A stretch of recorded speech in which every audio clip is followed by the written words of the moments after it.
அப்போ உன்னை செவ்வந்தி கிட்ட காட்டுறதுக்கு நாளைக்கு பூரணி உன்னை வீட்டுக்கு கூட்டிட்டு வர போறா, அப்படித்தானே? ஆமாம் பாட்டி.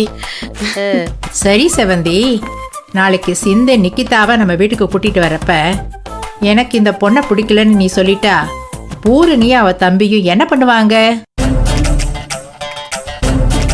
என்னத்த பண்ணுவாங்க? அக்காவும் தம்பியும் நிக்கிதாவை எப்படியாவது பிடிச்சிருக்குன்னு சொல்லுங்கன்னு அண்ணியோட காலை பிடிச்சு கெஞ்சுவாங்க.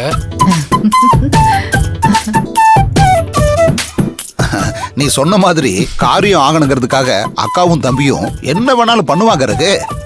இது எல்லாருக்கும் தெரிஞ்ச விஷயம் தானே? ஆமாப்பா.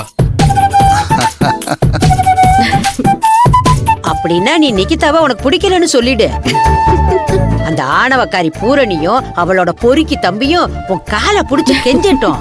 அந்த கண்கொள்ளா காட்சிய எனக்கு பார்க்கணும்னு ஆசையா இருக்குடி. பூர்ணிய விடுங்க பாட்டி. அந்த கௌதம் எதுக்கு ஏன் காலை புடிச்சு கெஞ்சணும்?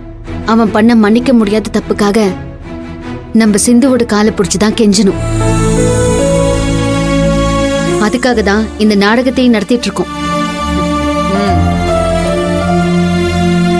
இப்போ அவன் முழுசா நம்ம சிந்துவோட கட்டுப்பாட்டுக்குள்ள வந்துட்டான். இதை வச்சே அவனுக்கும் பூர்ணிக்கும் நம்ம ஆட்டம் காட்டலாம். ஆமா,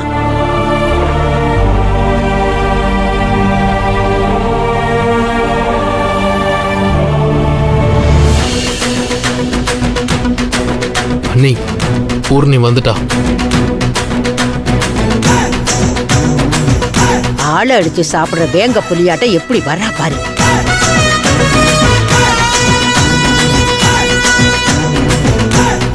எங்கடி போயிட்டு வர?